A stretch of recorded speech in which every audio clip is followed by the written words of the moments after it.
Hey guys, it's Ty. We made it out here to Erzberg in Austria. The flights all went good. Landed in London, hopped in another plane to Vienna. Couple-hour drive. Next thing you know, we're here. Track looks really gnarly. Yesterday we walked 10 miles. We walked more today, and we're kind of just trying to grasp everything we need to before we get started this weekend. Everything I've seen photos of, I see in person, I'm like, wow, that's not what I expected it to be. So it's quite different being here. It's going to be interesting. We also got to look at the prologue. It's just wide open all the way to the top of the mountain, bottom to top. The hype behind it is definitely real, because once you get here and see how big everything is, it like really puts it into perspective. So yesterday, most of the walking we did was like all the downhill sections. We walked Carl's Diner, which is insane. It's like 2 miles of rocks with no break. But then today we went and walked a section called Machine, and it's just loose rocks, super steep uphill. My goal is obviously to finish the race, and I think that's really gnarly if I can, because I mean it looks like probably the gnarliest thing I've ever seen.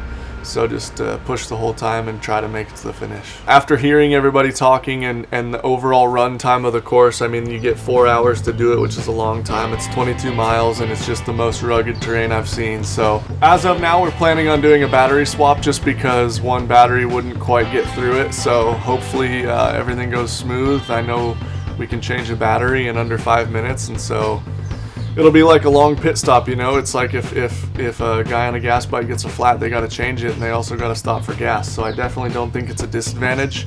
I think it's just something that you got to do in a race like this. Getting here and seeing, you know, all the dudes from all around the world is pretty cool. You're sitting next to guys who have won this race. You're sitting next to guys who, you know, are top enduro riders in the world from all sorts of countries, and so seeing everybody come together is really neat. It's great to see the US coming out here and making an impact and trying to, you know, compete.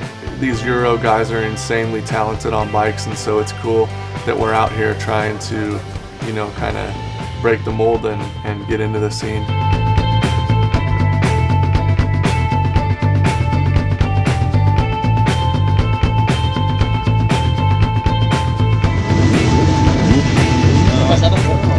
Prologue. Yeah, I'm feeling good. Yeah, under the circumstances, at least I'm here on the bike.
It was good. It was just rough. Yeah. The whole first part was like scary, but then that was definitely a positive change.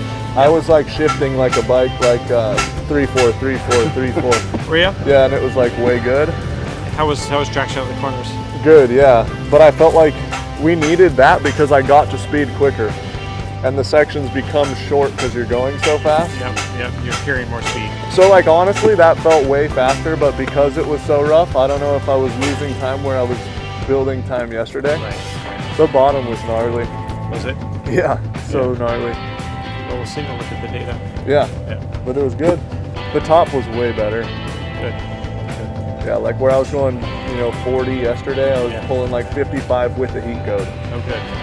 So we're out here, day 2 prologue, just got done. We made a really positive change to the bike. Yesterday we were top 50, so we're on the front row, but I think today went a lot better. The course was really gnarly, but I feel like the change we made was good. Yesterday I got 43rd, and that was after some major issues. So I was surprised, kind of surprised everyone to qualify top 50, but I think today was better. We definitely made a good change, and I can't wait to see where we're sitting going into tomorrow's race. This is our first Erzberg Rodeo. We're lined up on the front row, which is an accomplishment in itself, getting an electric motorcycle at the hardest extreme enduro event in the world on the front row with the factory teams of Husqvarna, KTM, Gas, Beta. I mean, it's that in itself is really exciting for the whole team.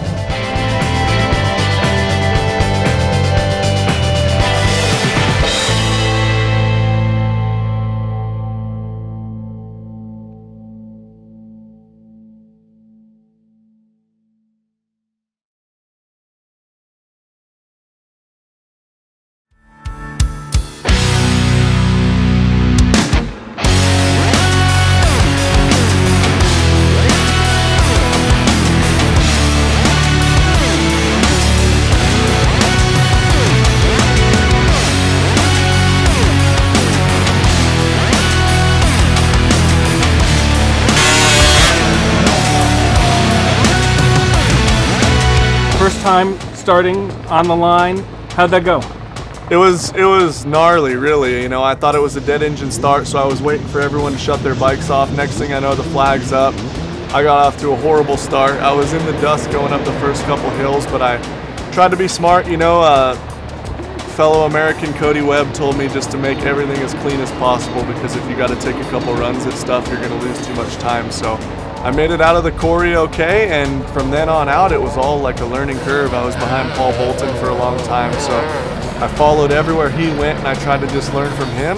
Yeah, and I mean, it felt really good to start the race, you know, first row, first time out here, so yeah, it was good.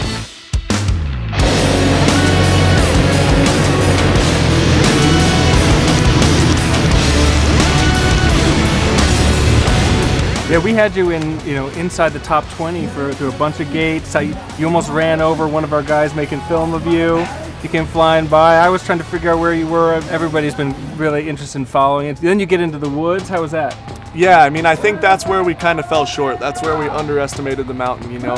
You only see all of the main hill climbs. You know, you got Bathtub, Three Kings, all of that, and you kind of don't realize how gnarly everything else is.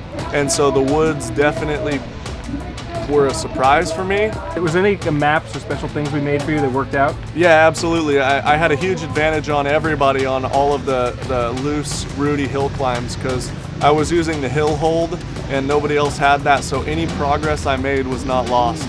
And so that was a huge advantage. Yeah, you told me you passed Graham Jarvis coming down a hill and you going up a hill. How was that? Yeah, I mean, that was wild. You know, at that point, I thought I was way back because of how bad my start was. And I saw Graham, I saw Roman, I was behind Paul Bolton, and I thought, okay, maybe it's not so bad. Maybe I'm just sitting in the dust. So after I saw those guys, I tried to tuck in behind them and learn as much as I can, and I think it was a successful first go. I think we'll just take this and learn and realize what we did, you know, that caused us to fall short, build from that. So based on all the data that we had, we tried to position our battery change right at the perfect spot where we could still assist Ty, but as deep into the race as we could. We just came up about a checkpoint short maybe on where that battery needed to be. So for next year, we'll change the software, we'll move the battery up a little bit, and we'll give it another go. I feel like that's all we can really do. You know, the decision was made and it was kind of a gamble, but hey, you live and learn.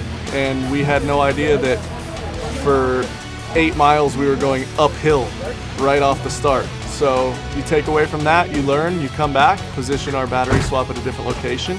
And I mean, it's crazy how far the Alta's come just this year. You know, the EXR launched, the MXR, the bikes are already better. So in a year from now, you know, I don't even know if we'll even need a battery swap. Even the Prologue, right? First day of Prologue, we ran different gearing, bikes came up too hot. Second day, we got a second chance at it, Right. Solved it.